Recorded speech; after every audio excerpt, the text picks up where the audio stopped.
President Muhammadu Buhari met with governors of the APC, where he disclosed his criteria for the ideal presidential candidate of the APC in the 2023 election. In a statement released after the meeting, the president says, quote, "Our objectives must be the victory of our party, and our choice of candidate must be someone who would give the Nigerian masses a sense of victory and confidence even before the elections," end of quote. Let's get a feel of what was said today and how that meeting panned out. I'm being joined by one of the governors of the APC present at that meeting, an engineer turned politician, and who recently got a ticket of the APC for a re-election, the executive governor of Nasarawa State, Governor Abdullahi Sule, is live with us right here in our Abuja studio. Thank you so much, Your Excellency, for joining us tonight. Thank you so much. I must congratulate you for your the victory that you got at the governorship primaries in your state. Thank you very much. I appreciate it. It almost looked like an unopposed ticket for you, but it was still a contest. It was still a contest, and I'm happy actually that she did. A northern woman coming out very strongly, but a very professional woman, you know, and a lot of people could try to convince her, you know, to try to plead with her to step down. And I was one of those that said, no, she should go throughout the system to see how it will end. And she did. And she came out actually and did a wonderful job at the end of the time. She accepted and said a lot of good things about the party, and she said she was going to remain as part and parcel of the party. I'm sure the next election she will have more experience and she will do better than what she did. How tough do you think the general election will be, the governorship election in Nasarawa? Well, it will definitely be a little bit tougher than this, but it will more or less be a rerun. You know, the PDP gave the ticket to the same person that we beat in 2019. From the north?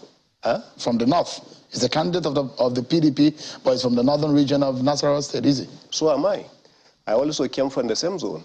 You know, so it's going to be a battle of the north in Nasarawa? We had a battle of the north in 2019, so we are repeating the battle of the north in 2023, so it's not anything different. You think you have done enough to convince the people of Nasarawa State for a re-election? I think I have no doubt we have done enough, not just me.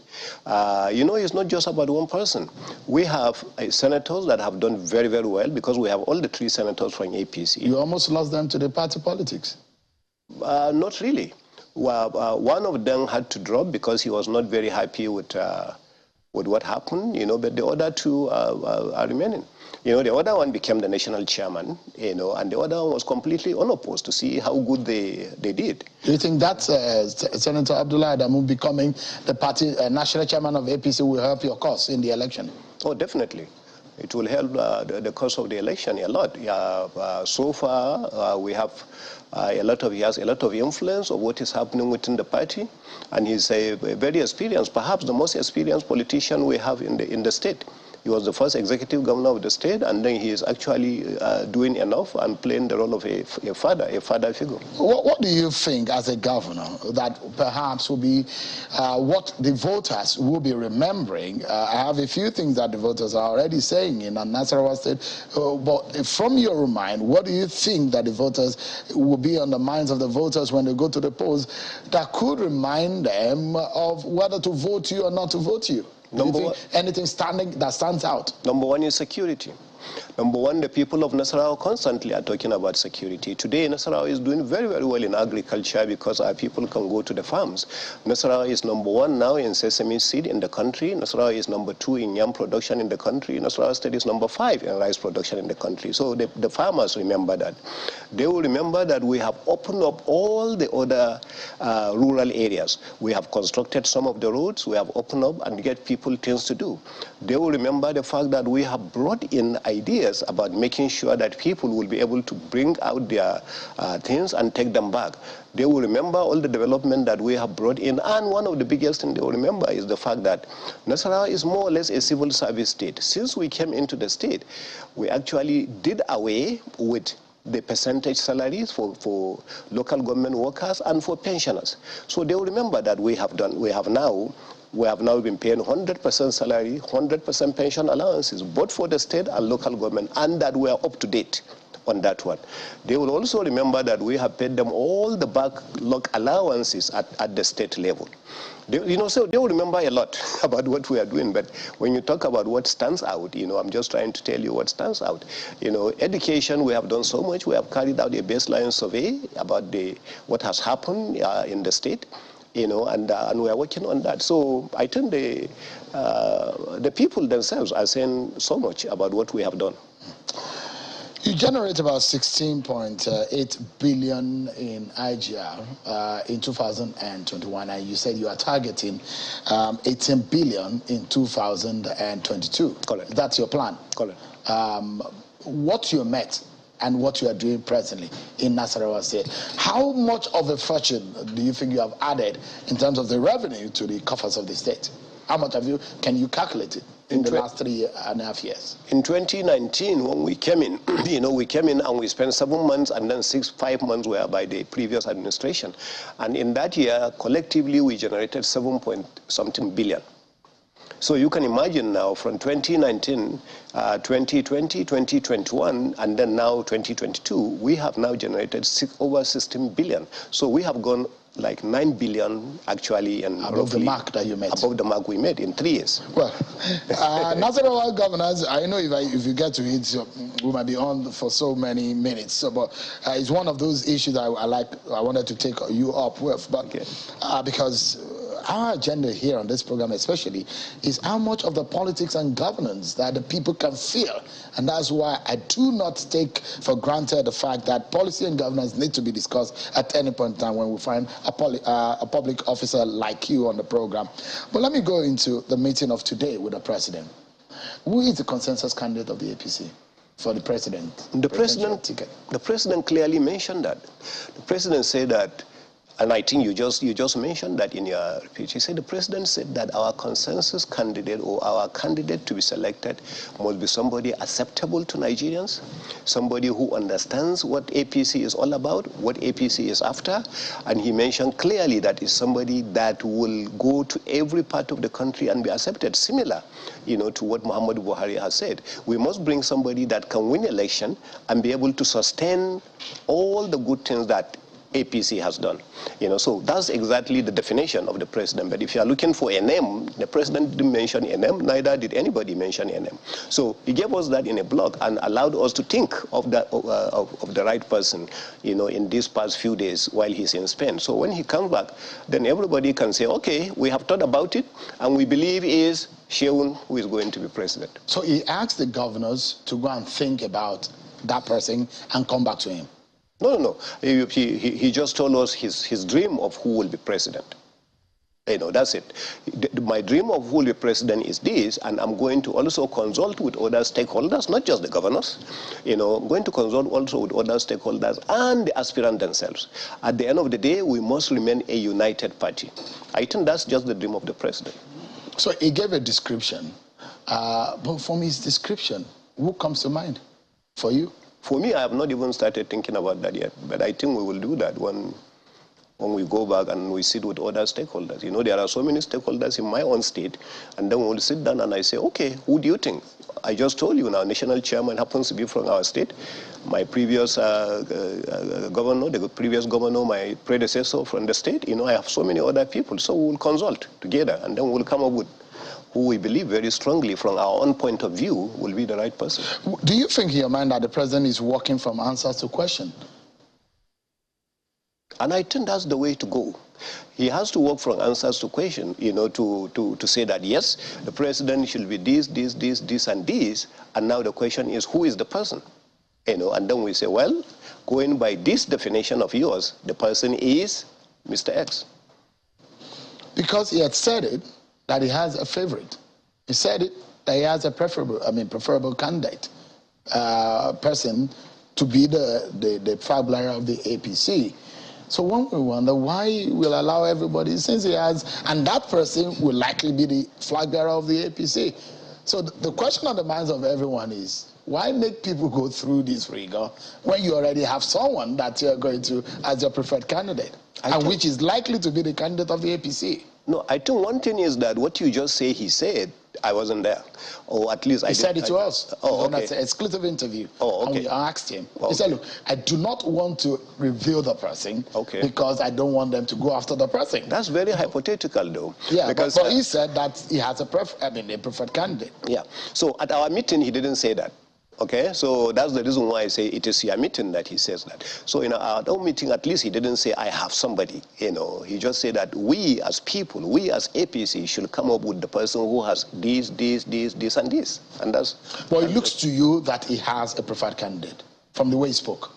I don't think it looks to me that way. I think it looks to me that every one of us should collectively think and come up with the right person. So when are you meeting the president again? To decide? No, we have not been told that yet, because the president on his arrival, is going to meet with, from Friday, Saturday, Sunday, Monday is going to be lots of meetings. So we may even meet more than once, and he may meet other people more than once. So that's the way it goes. That period is period of a lot of consultations, and I don't think it's a situation where the president will just say that this is the person, take him, or leave him. I don't think it's going to be that. If it's going to be that, then he wouldn't be inviting people for consultations and the rest of that. Well, I mean, if you imagine that it was left to the president, which in the case of the national chairman of the party, he had, his thoughts and his decision held sway for the party. It was just a case of he wrote it down and said, this is the candidate, this is our national chairman, and that was what meant to be. So in that sense, if it was left to the president, who in your mind do you think would be? To be honest with you, I don't know, and I'm being very, very honest. I'm very honest with you. I can't think about who the president has in mind. I have not heard from anybody, who says, I think the president says this, and things like that. So that's a president really that keeps things to himself. But it's different from being the chairman of APC. Chairman of APC is chairman of our own family. Is the father. This one is talking about the whole nation. We have 18 political parties in the country or something like that, and then we have millions of people who don't belong to any other party. So you're talking of a country of 200 million people. So definitely, whatever the president is going to say has to take into consideration these other people, because he's a president of everybody, not president of just APC. Left with you and your colleagues, governors, who would you rather pick? That's what we are going to work on. That's what has the governor met? The governors, have they met? The governors were having this meeting, but because I made a commitment to you, I had to Yes, I truly need to apologize, because you said it, that you had this commitment, but because you have told us that you were going to grace this event, as I'm talking to you, the governors are actually meeting right now, and I will leave here and rush. And I didn't take it for granted. I'll do as much as I can to release you on time. No problem. But for the governors, would you have picked one of you? If we find one of us the best, we'll pick him. But you prefer to be one of you, to be president. And it feels good when one of you sits at that seat, isn't it? No, honestly, as I said, we may have somebody who is not a governor. I think I answered this, maybe it wasn't on this show, it's with Ladi, when he was asking me, must the next president be from the governors? And I said, no. I don't think so. I think we may even have a president who had never been a governor and may play a fantastic president whatsoever. So I don't belong to that group where we have, this inclination that it has to be a governor, has to be a senator, has to be this, to be honest with you. But you have your own preferred person, or you have a preferred aspirant? We will sit down together and come up with I'm talking about engineer Abdullahi Sule, not Governor Sule. No, as AA Sule, I have somebody in mind that I like. Who is that person? No, I can't disclose that. You've already told me once, though. No, well, I can't. On this program. Maybe you don't want to say it now again. No, maybe you've changed your mind since then. No, I have not changed my mind. But even on this program, on that period, you asked me, I think when there was a visit, and I say, yeah, he's one of the most sellable candidates. And so many other candidates also have come up. I have not changed my mind. I strongly believe, that we have very, very strong contenders for that. And depending on the way the debate goes. Should that person you are thinking or you have as a preferred candidate, as Governor Sule, becomes the candidate of the APC, can the person, for example, go head-to-head with an Atiku Abubakar? No doubt. And can defeat an Atiku Abubakar in the race? You see, Atiku Abubakar is somebody I have so much respect for. He's a very experienced person. I have personal relationship with him. is a wonderful human being. But Atiku Abubakar is not actually going to go against just the candidate. He's going against the party APC. You understand? So you have to understand it from that perspective. So he has more work to do, because he has to convince people that I can do better than this particular person and better than APC. Is your party sellable right now? Oh, fantastic. The party is having more people coming into the party. Does that matter when you have more membership? Does it mean that you're successful? No. Not just more membership. It is having actually key stakeholders, governors of other states, that are leaving their other party to come to this party. But these are politicians.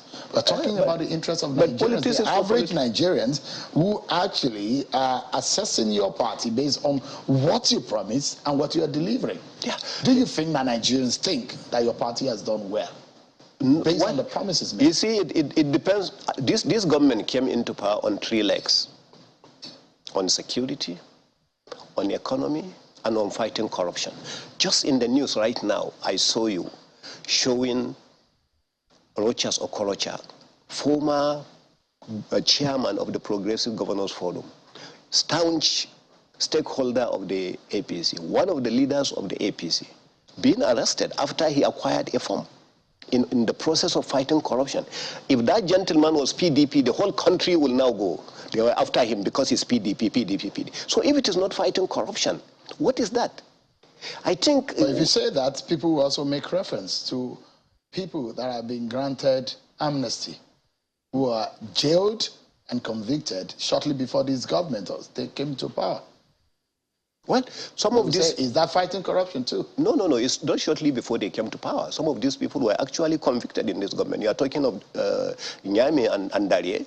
And I was part of the meeting that actually went through to even did that. And for your information, during the same meeting, more names were presented. And some of those names were denied. During the same meeting that you are talking about. And the conditions, it was not PDP government that actually convicted them. And both of them were PDP. It was this same government actually that sent them to jail. It wasn't PDP. You think if APC was a product that people would use their money to buy, you think that Nigerians will use their money to buy into APC today? I will use Nigeria today. I will use my money. And I think a lot of people will use their money to buy. Because you are a governor of the APC. No. I'm a governor of the APC in Nasarawa State. If you go to Nasarawa State and see people who are not politicians, who talk nicely about this government. If you go to Borno and see a lot of people who talk about the administration of APC and APC as a government. You see, you are trying to refine it more. I do understand. You are trying to box it more to challenges in some particular areas. You are not looking at the totality of it. Because if you talk even about the economy, you may be looking at one section of the economy. You are not looking at totality of it. Those are the issues that I'm talking about. Perhaps because of your meeting, let me anchor on this note. As the emergence of Atiku Abubakar or Peter Obi, for example, change anything in the thinking of the major stakeholders of the APC, especially an Atiku Abubakar? Has it changed the manner in which the APC would have addressed or the side on who fly its flag? Maybe from what we're hearing, your party may be considered enough. I think all along the party knew there was Wazir Adama was actually part and parcel of and he could actually win. So the APC already had that in mind. So it wasn't a surprise. The party knew he was a very, very strong contender in PDP, and he could win. And majority of the people within the APC actually, believed that he could win, and he won. So it's not a surprise. Therefore, most of the plans that are going on within APC already had taken that consideration that he could be the candidate. So I don't think it's a new thing. And that's not a threat for your party. I don't see what you consider a threat. You've beaten him once, last time. You think you can defeat him again? As I told you, Atiku Abubakar is not just facing an individual in APC. He's facing the totality of APC. 22 governors right now and counting. You understand? Facing all the things that APC has done at the federal level. taking all the things that the federal government has done, infrastructural development, this and that has done. You can't just pick security as an issue. You have to pick the totality. No, I'm saying you cannot just pick that, in close. You have to look at the totality of the picture. But so you're saying that it's going to be difficult for Atiku to beat any of your candidates? I don't say any. Our ideal candidate is going to be very difficult for Atiku Abubakar to beat him. We'll try to bring you back on the program and we'll discuss that more. When the ideal candidate emerges, if your ideal candidate emerges, because your ideal candidate might not be President Buhari's preferred candidate. Governor Abdullahi Sule, thank you so much for coming tonight. And I appreciate it. Thank you. Despite your tight schedule and your meeting, you still grace this program tonight. No, it's not your fault. I didn't know there was going to be a meeting, actually, when I agreed to the program. So that's you're a man of your words. Yeah, Thanks so much. And I had to do that. I really appreciate it. Thank you so much. Thank you so much.